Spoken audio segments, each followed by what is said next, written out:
Assalamu alaikum everyone. Today we're going to start a new chapter in chemistry which is of hydrocarbons from unit 10th class 9th chemistry book Federal Board National Book Foundation.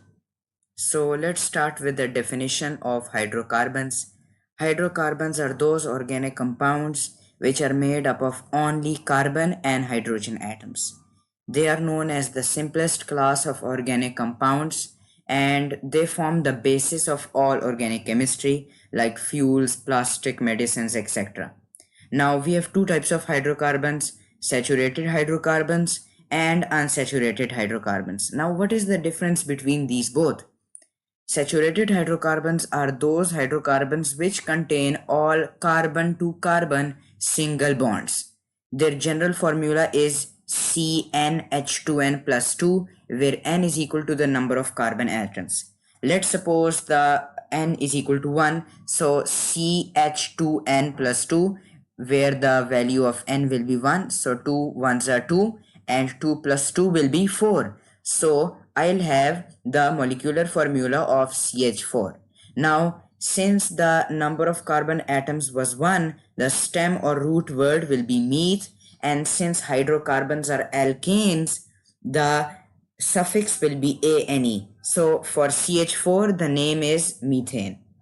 And same for ethane, if you have two carbon atoms, the suffix will be ane and the root word will be eth. Now let's move on to unsaturated hydrocarbons.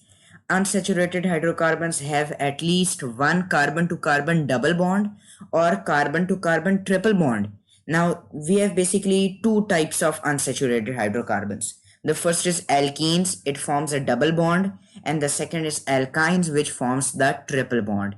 The general formula of alkenes is CnH2n, and for alkynes it is CnH2n minus 2. Now the same stem and root words will be used like meth, eth, prop, bute, pent, hex, hept, oct, non, dec. All of these stem words will be the same, but the suffix will be different. So for example, if the suffix is for alkenes, so let's suppose I have one carbon atom, so the word will be methene, ethene, propene, butene, and if it is for alkynes, it will be methine, propyne, butane, pentine, etc. So these were the classification of hydrocarbons. The properties of alkanes, the physical and the chemical properties.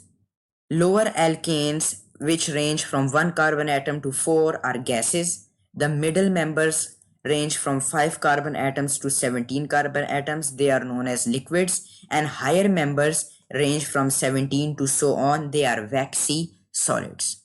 Now alkanes are colorless and odorless in pure state. Their solubility, alkanes are insoluble in water, but they are soluble in organic solvents due to their non-polar nature. Density, alkanes are lighter than water, having densities less than 1 gram per centimeter cube. Their boiling and melting point increase with their molecular mass due to the stronger van der Waals forces. Now conductivity, alkanes do not conduct electricity because they lack free ions and electrons.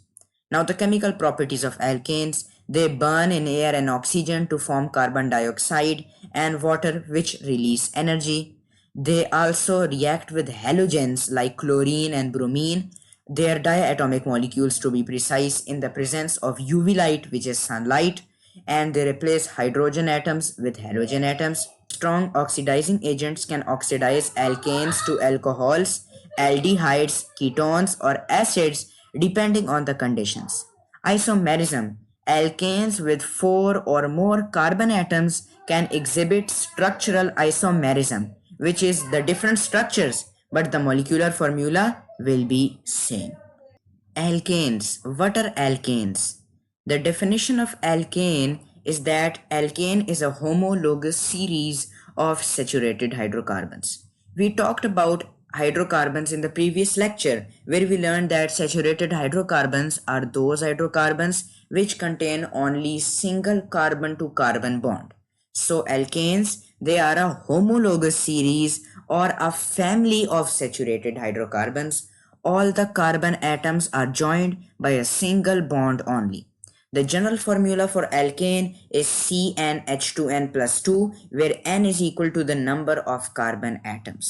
Now each carbon is sp3 hybridized. This means that it is a tetrahedral geometry. Now, what are the physical properties of alkanes? They are colorless and they are odorless. But in my opinion, I do not think that they are odorless. Why? Let's suppose if you take the example of sui gas. Uh, Sui gas has 96.6% of methane, and when the gas starts to leak, we notice its smell.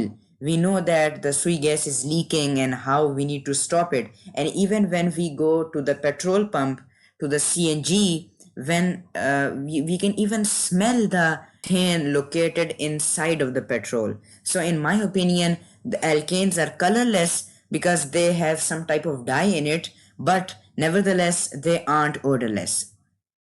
Now, alkanes are insoluble in water. Why? Because they are non-polar, but they are soluble in organic solvents. Their density is less than water. Okay, so we have two terms. The first is polar and the second is non-polar. Polar means that it contains a partially positive and a partially negative sign, while non-polar means that it does not contain a partially polar, partially positive, or partially negative sign. Now let's move on to the chemical properties of alkanes. Combustion. Alkanes burn to give CO2 plus H2O and they release energy. Now for example, I have CH4 and oxygen, which is a diatomic molecule. Now as you can see, carbon will form with oxygen to produce CO2, carbon dioxide, and then hydrogen will combine with oxygen to produce H2O, and then heat will also be released. If we need to balance this equation, as you can see, we have carbon, one molecule of carbon, and in the product side we have also one molecule of carbon, so carbon is balanced. However, we have four molecules of hydrogen and we only have two molecules of hydrogen here, so you will multiply 2 with hydrogens, 2 diatomic molecules, so now we have 4 hydrogen molecules. Same as for oxygen, here we only have 2 oxygen molecules, so we will multiply 2 with 2. This means that we will have 4 oxygen molecules on the product side and on the reactant side. Now alkanes also form a substitution reaction. They react with halogens like chlorine, bromine in the presence of sunlight, which is the UV light. The preparation of alkanes. Hydrogenation of alkanes. Now alkanes can be prepared by the hydrogenation of alkenes. In this method, a hydrogen gas is added to an alkene in the presence of a catalyst. A catalyst is basically used to speed up the chemical processes. Like a nickel, palladium, or platinum, they are known as catalyst. Now we have an example of a chemical reaction here. We have C2H4. It combines with hydrogens, 2 molecules, then it forms ethane. How? As you can see, we have 2 carbon atoms here, so the stem word for 2 will be eth. Now we basically have an alkene here. Why? Because hydrogen gas is added to an alkene, so this is ethene. Then hydrogen 2, this means that hydrogen has a diatomic molecule, so it will be known as hydrogen. So when ethene and hydrogen combine, they produce an alkane, which is ethane. Now another method can be used, which is by the reduction of alkyl halides. Alkyl halides are also known as haloalkanes. They can be obtained by the reduction of haloalkanes using zinc and hydrochloric acid. Now here is a chemical reaction. It is an example of how we can reduce alkyl halide to form alkanes. As you can see, we have C2H5 combining with Cl. So how many carbon atoms do we have right now? We have 2. Now as you can see, the stem word will be eth, and this is an alkyl halide. Alkyl and halide stands for halogens. So this is basically ethyl, and then a halogen, which is chlorine, is added, so ethyl chloride. Then we have H2, which is a diatomic molecule. Ethyl chloride combines with hydrogens, 2 diatomic molecules to form ethane. Now, the third method is the decarboxylation of sodium salts of carboxylic acids. Alkanes can be prepared by the decarboxylation of sodium salts of carboxylic acids when they are heated with the soda lime, like sodium hydroxide and with calcium oxide. Example is of sodium acetate. When it combines with sodium hydroxide, it produces methane. Now, the last example is of thermal decomposition, also known as cracking. Alkanes can be prepared by the thermal decomposition of higher hydrocarbons. In this process, the larger hydrocarbon molecules are broken down into smaller alkanes and alkenes by heating them at a high temperature, often in the presence of a catalyst which is used to speed up the chemical processes.